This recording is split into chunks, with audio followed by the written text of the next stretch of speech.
예수님께서 제자들을 부르시고 사흘 만에 가나의 한 혼례에 참석하셨습니다. 하나님의 어린 양, 예수님은 이제 메시아이시라서 온 세상 구원 역사를 위해서 일하셔야 합니다. 주어진 시간은 3년입니다. 딱 3년.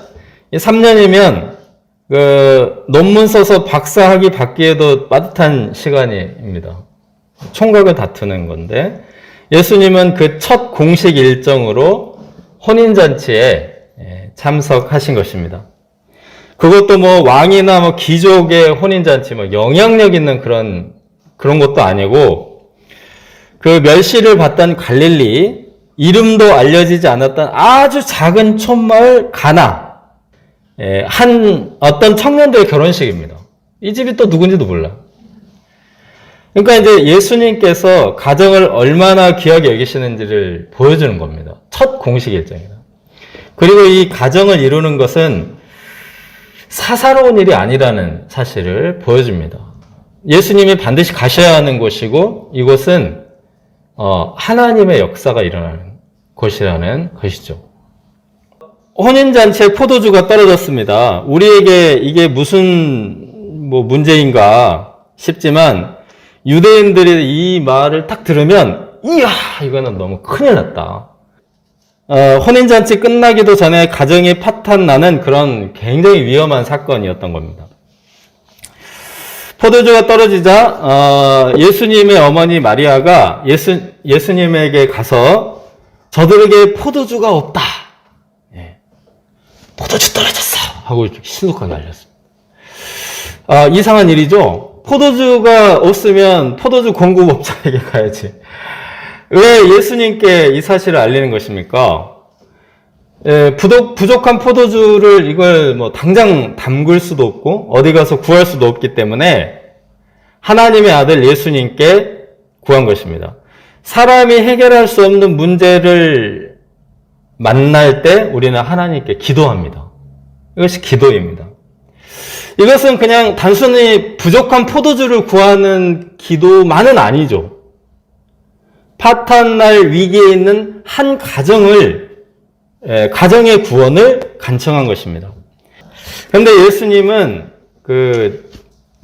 마리아의 기도를 정중하게 거절합니다. 여자여, 나와 무슨 상관이 있나이까? 내 때가 아직 이르지 아니하였나이다. 너무 정중해서 굉장히 불편한 거절입니다. 이제 마리아는 어머니이지 않습니까?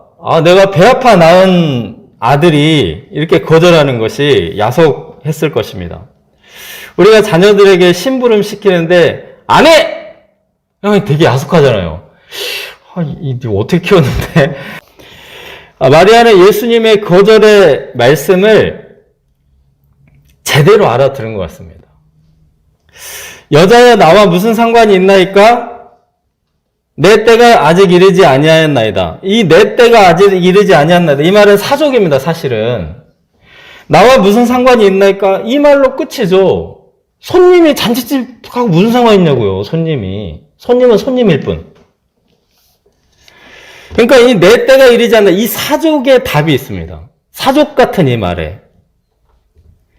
예수님이 때가 아직 이르지 않았다는 말인데 반대로 때가 이르면 적극적으로 상관하시고 무슨 일이든지 하시겠다는 뜻입니다. 그러면 어떻게 예수님의 때가 되었습니까? 너희에게 무슨 말씀을 하시든지 그대로 하라. 이 말씀이 예수님의 때입니다. 창세기 1장에 하나님이 말씀하시니 그대로 되니라. 이 표현과 너희에게 무슨 말씀을 하시든지 그대로 하라. 똑같은 말입니다. 예수님의 말씀을 창조주 하나님의 말씀처럼 순종하면 된다. 이렇게 준비를 시켰을 때 떨어진 포도주가 다시 공급이 되었고 이 가정의 이제 극적인 위기를 넘기고 혼인잔치가 구원을 받았습니다. 포도주가 떨어진지라 결혼을 위해서 얼마나 많은 준비를 했겠습니까? 근데 그렇게 많이 준비를 해도 행복이 바닥나고 사랑이 떨어집니다. 그러니까 만약에 돈이 부족해서 가정들이 깨어진다면 막 대기업 오너들은 괜찮아야 되잖아요. 마이크로소프트 빌 게이츠는 도대체 왜 이혼을 하는 것입니까? 더 이상 못 참겠다! 그 말이 나왔더라고요. 둘이 뭔가 문제가 있는데 더 이상 못 참겠다 하고 이혼했습니다. 오늘 이름 없는 시골 가나의 혼인집 포도주가 떨어졌는데 그곳에는 그러면 뭐가 있었습니까? 네, 그곳에는 예수님이 계셨습니다. 예수님과 제자들을 초청해서 믿음의 가정, 하나님의 축복을 받는 가정을 세운 것이죠. 사람의 모든 노력과 준비로 부족한 것을 예수님이 채워주십니다. 이 예수님은 우리의 인생의 VIP요, 우리 가정의 주인으로 초청할 수 있기를 기도합니다. 혼인잔치 집에 유대인들이 손을 씻는 의식, 정결례를 위한 통 6개가 있었습니다. 예수님께서 항아리에 물을 채우라 명령하시자 하인들이 아기까지 가득 채웠습니다. 계산을 해보면 500리터, 최소 500리터에서 500리터, 최대 700리터까지 됩니다.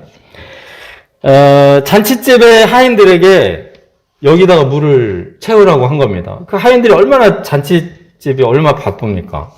또 중동의 우물이 최소 20m 이상 되기 때문에 이것은 물 깃는 것은 너무나 큰 노동이죠. 게다가 지금 물이 필요한 게 아닙니다. 포도주가 필요하지. 웬 물을 6통씩이나 기르라고 하는 거야 하고 짜증내고 반발하고 하지 않았습니다. 열심히 기르다 날랐습니다. 순종하되 꽉 채운 순종입니다. 예수님 이번에는 떠서 연회장에게 갖다 주라 또 이제 명령하셨습니다. 포도주 주전자에다 결례통 물을 떠다가 갖다 주었습니다. 도무지 이해가 가지 않는 예수님의 명령을 아기까지 순종하고 또 다시 이제 그 예수님의 말씀대로 순종합니다. 너희에게 무슨 말씀을 하시든지 그대로 하라. 이 어머니 마리아의 조언을 성실하게 따랐습니다.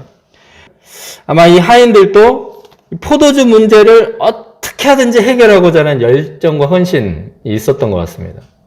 그리고 이것은 인간적으로 해결되지 않는다. 예수님을 의지하여 해결해야 한다라는 믿음이 있었던 것 같습니다. 여기서 이제 순종이 나온 것이죠. 맹목적인 순종이 아닙니다.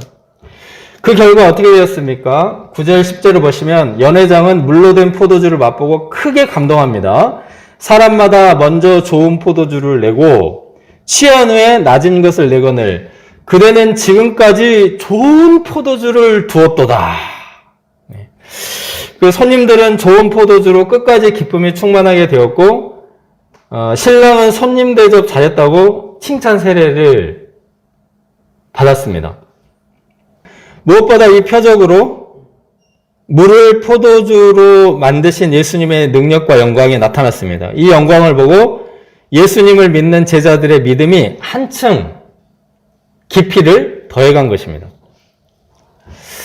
그대는 지금까지 좋은 포도주를 두었도다. 연륜이 깊은 연회장이 이렇게 말했습니다.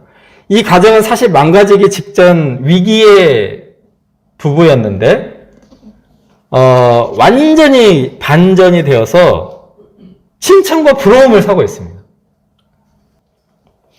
예수님이 거기 계셨기 때문인데 정확히 말하면 예수님의 때가 이르러서 예수님이 상관하셨기 때문입니다. 무슨 상관이 있나이까? 여기 이 상관이란 말 있잖아요. 이게 영어로 Why do you involve me? involve. 개입하다. 예수님을 개입하게 만들었다는 거예요. 예수님이 그 일에 엮이게 만들었다는 뜻입니다. 그러니까 우리의 문제가 예수님과 상관이 되면 어떤 위기도 해결된다는 것을 잘 보여줍니다. 예수님이 이 집의 손님이 아니고 예수님의 이 집의 주인이 되시면 바로 그때부터 이 집의 모든 문제는 예수님과 상관이 있게 됩니다. 어머니 마리아가 이 점을 조언한 것입니다. 너희에게 무슨 말씀을 하시든지 그대로 하라. 이 말은 이 집 주인은 이제 누구다? 이 집 주인은 예수님이시다. 우리 인간이 우리 인생을 위해서 준비하는 것들은 항상 부족합니다. 우리가 철저하게 뭘 준비하려고 하지만 우리가 연약해서 부족하기도 하고 또 인생의 그 닥치는 문제들이 만만치가 않습니다. 인생은 산 넘어 산이고 강 넘어 강이고 첩첩산중이며 갈수록 그래서 예수님께서 오신 것입니다. 예수님께 부족한 것이 있습니까? 이 말씀 바로 전에 1장 마지막에 보면은 예수님이 하나님의 어린 양이시라고 했죠. 하나님의 어린 양이 되셔서 무슨 일을 하시느냐? 하늘 문을 열고 천국의 사자들이 오르락 내리락 하게 하늘 문을 열어주시, 하늘 문을 왜 열어주셔? 이 땅의 것들만은 너무나 부족하다는 겁니다. 예수님은 이 하늘 문이 열리고 하나님의 사자들이 오르락 내리락 하면서 막 쏟아부어주는 은혜를 볼 것이다. 이 비전과 전망을 말씀하셨습니다. 최근에 제가 이제 굉장히 경제적으로 어려운 가정들을 제가 알고 있습니다. 근데 뭐 여러 가정이 있는데 이 한 가정은 자녀들도 행복하고 무엇보다 부부가 깨가 쏟아집니다. 부부가. 돈도 별로 없고 뭐 집도 없고 근데 한 가지 분명한 것은 예수님을 가정의 주인으로 영접하고 살아가는 것입니다. 우리가 예수님을 주님으로 가정의 주인으로 섬김으로 좋은 포도주가 넘치는 인생이 되기를 기도합니다. 셋째, 내 아버지의 집으로 장사하는 집을 만들지 말라. 자, 이 부분은 예수님께서 유일하게 물리적으로 분노를 표출하신 사건입니다. 이 성전 안에 소, 양, 비둘기 등 재물장사, 그리고 성전세라고 이제 모든 남자들이 내는 이제 주민세 비슷한 이제 이런 세금이 있는데 이것을 환전하는 그 환전상들로 막 성전이 막 북적거렸습니다. 막 싸게 드려요. 구경만 하세요. 막 어린 양 2마리 사면 비둘기 1마리 보너스 2+1 막 이러면 하면서 막 흥정하는 소리, 호객하는 소리, 동전 막 짤랑거리는 소리, 막 짐승들 막 울고 그래서 도저히 기도하고 말씀 묵상하고 말씀 가지고 막 토론하고 하잖아요. 이런 것을 할 수 있는 경건한 분위기가 아니었던 거예요. 예수님이 노끈으로 채찍을 만들어서 휘두르시며 짐승들 상인들 다 쫓아내버렸습니다. 성전은 아버지 집입니다. 너그럽게 자녀들을 맞아주고 풍성하게 먹어주고 편안하게 쉴 수 있는 곳. 우리나라 사람들이 설이나 추석 명절에 부모님의 집을 찾아가는 것처럼 유대인들은 이 아버지의 집을 찾아온 겁니다. 그런데 어쩌다가 이 집이 장사하는 집이 되었는가? 당시 이제 대제사장이 가야바였는데 가야바가 자기 아들들과 친척들에게 재물 판매점, 환전 상권을 내주어서 족벌 체제로 이 성전을 수익 구조를 만들었어요. 막대한 수익을 거뒀습니다. 그래서 성전 안에서 벌어진 이 시장을 가야바의 잡화점이라고 불렀습니다. 원래 제사장들은 11조와 속죄제, 속건제, 거제 등 하나님께 드려지는 제물 중에 제사장들에게 돌아가는 몫이 있습니다. 그런데 이제 이것을 만족하지 못하고 제물 매매까지 독점을 해서 큰 부자가 되고자 했던 겁니다. 예수님이 이처럼 신앙의 본질을 잃어버린 것에 분개를 하셨습니다. 근데 여기서 주목할 것은 노끈으로 채찍을 만드셨다. 이것을 강조하고 있습니다. 돈 바꾸는 사람들 돈을 어떻게 했다고요? 가져가세요 하지 않고 그래서 쫙 쏟아버리시고 그리고 탁자를 그냥 엎어버리시고 돈 욕심에 사로잡힌 자들에 대한 강력한 징계인데 이 돈 욕심에 사로잡힌 자들이 말이 통하지 않는다. 이걸 보여줍니다. 돈과 쾌락에 사로잡힌 사람들은 절대로 말 안 통합니다. 바람 피우는 사람들에게 가족을 생각해봐라. 아이들을 생각해서 정신 차려라. 안 차리거든요. 요즘에 이제 암호화폐 투자하는 사람들 굉장히 많습니다. 암호화폐, 뭐 비트코인. 조금 더 가치가 없다. 1도 가치가 없다. 전문가들이 다 똑같이 말해요. 1도 가치가 없다. 투자자들 외에는 가치 있다고 말해서 하나도 없습니다. 그렇게 말하고 뭐 미국 금융당국에서 막 계속 경고를 합니다. 이거는 거품이다. 근데 이렇게 해도 오히려 화내고 비웃거든요. 성전 장사들에게도 마찬가지입니다. 여러분 여기서 이러시면 안 됩니다. 여기가 성전인데 이런 말 안 듣는다는 겁니다. 두 번째 이유는 이것은 심판의 경고를 하신 겁니다. 지금은 채찍이지만 나중에 뭐다? 나중에 하나님의 심판이다. 17절을 보시면은 제자들이 예수님의 이 모습을 보고 시편 한 구절을 떠올려요. 주의 전을 사모하는 열심이 나를 삼키리라. 성전을 깨끗하게 하고자 하신 예수님이 이 열정 때문에 죽으실 수도 있겠구나. 이거 너무 위험한 일이다. 이렇게 이제 제자들이 생각하는데, 예. 이 성전을 헐라 내가 사흘 만에 일으키리라.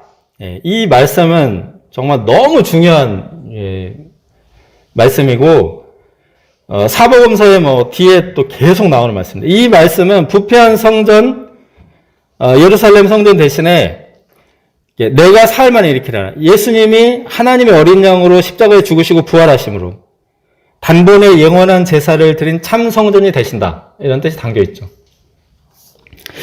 46년 동안 유대인들이 많은 돈을 쏟아 부어서 지은 성전이 무너질 것이다. 라는 예언이기도 합니다. 이 예수님의 말씀대로 AD 70년에 로마 군인들이 성전을 헐어버렸죠. 당시 성전의 서쪽 벽만 지금 남아있는데 이게 통곡의 벽이라고 하고 있습니다. 근데 이제 그때 성전만 헐린 것이 아니고요.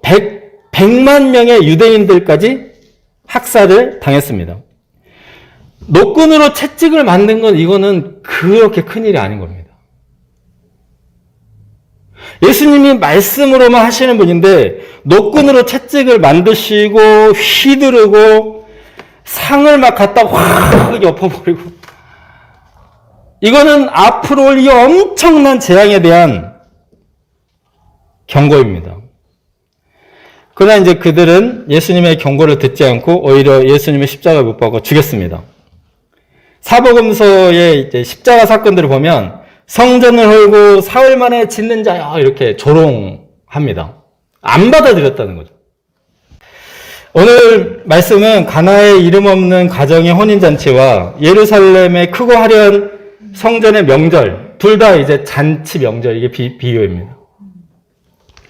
이 두 곳의 공통점과 차이점이 있죠. 공통점은 둘 다 큰 위기를 맞았어. 차이점은 혼인잔치는 예수님의 말씀대로 순종하여 좋은 포도주를 공급받았고 성전은 예수님을 배척하여 헐리고 말았습니다. 사실 우리는 누군가가 우리에게 간섭하는 걸 좋아하지 않습니다. 그래서 간섭하는 걸 이런 식으로 표현하죠. 감나라 배나라 하지 마라. 우리는 어떻게 해야 되는 겁니까? 네. 예수님이 감노라고 하시면 감노고 배노라고 하시면 배를 넣을 수 있어야 한다는 겁니다. 좋은 포도주, 즉 행복과 기쁨과 하나님의 은총이 넘치는 곳은 예수님을 주님으로 영접하는 곳입니다. 그대는 지금까지 좋은 포도주를 두었도다. 네, 예수님의 말씀에 순종하여 좋은 포도주가 넘치는 가정과 교회가 되기를 기도합니다.